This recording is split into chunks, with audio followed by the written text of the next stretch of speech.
Hello students, आज हम पढ़ेंगे 9th क्लास की साइंस की 53rd वर्कशीट जिसका टॉपिक है तंत्रिका ऊतक।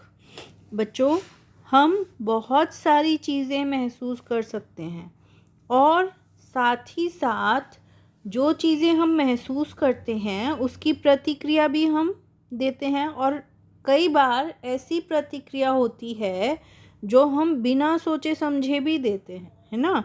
जैसे मान लो कहीं मोमबत्ती रखी है और एकदम से उसको हाथ हमारा टच हो गया जलती हुई मोमबत्ती को, तो हम क्या करेंगे? हम बिना सोचे समझे अपने हाथ को पीछे कर लेंगे, है ना। ये प्रतिक्रिया है और उत्तेजना के अनुकूल प्रतिक्रिया सजीवों का एक लक्षण है। सभी कोशिकाएं उत्तेजना के अनुकूल प्रतिक्रिया करती हैं और शरीर में इसको एक जगह से दूसरी जगह तक पहुंचाने का कार्य करेगा तंत्रिका ऊतक।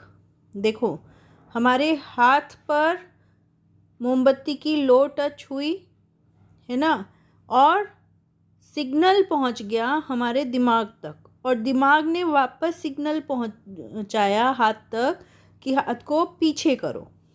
ठीक है, ये कार्य हो गया और हमें सोचने का मौका भी नहीं मिला, इतनी जल्दी कार्य हुआ और ये सारा कार्य किया तंत्रिका ऊतक ने। अब तंत्रिका ऊतक है क्या? देखो, मस्तिष्क यानी कि हमारा दिमाग, मेरुरज्जु यानी कि हमारी रीढ़ की हड्डी और तंत्रिकाएं सभी तंत्रिका ऊतकों की बनी हुई हैं और तंत्रिका ऊतक की इकाई या कोशिका को तंत्रिका कोशिका या न्यूरॉन कहते हैं। और मस्तिष्क, मेरुरज्जु और तंत्रिकाएं सभी मिलकर तंत्रिका तंत्र बनाते हैं। अब न्यूरॉन क्या है? देखो, चित्र में आप देख पा रहे हो।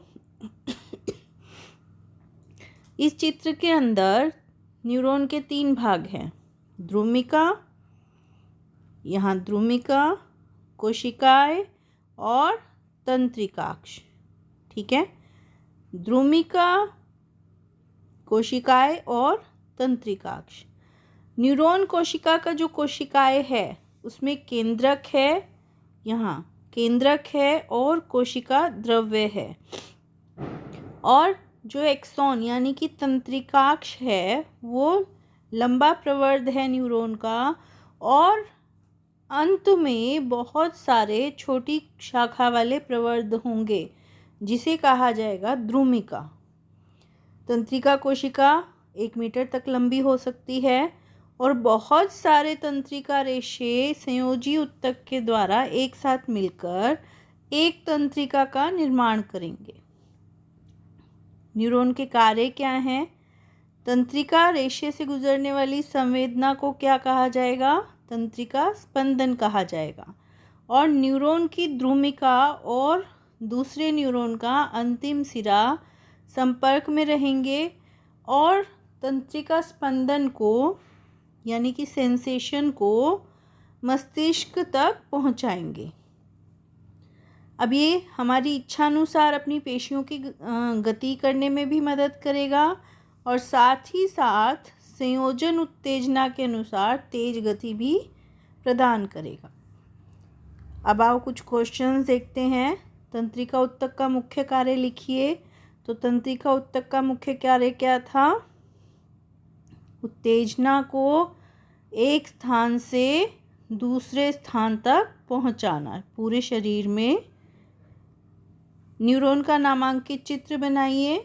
तो ये न्यूरॉन का नामांकित चित्र है, आप इसको देखकर ड्रॉ कर सकते हो। तंत्रिका स्पंदन किसे कहते हैं? तंत्रिका स्पंदन तंत्रिका रेशे से गुजरने वाली संवेदना को कहते हैं। तंत्रिका ऊतक किस अंग का निर्माण करते हैं? तो तंत्रिका ऊतक मिलकर हमारे मस्तिष्क, मेरुरज्जु और तंत्रिकाओं का निर्माण करते हैं। ठीक है बच्चों, तो ये थी हमारी आज की वर्कशीट। आई होप आपको समझ आई होगी और अब आप इसको आसानी से कर पाओगे। Thank you.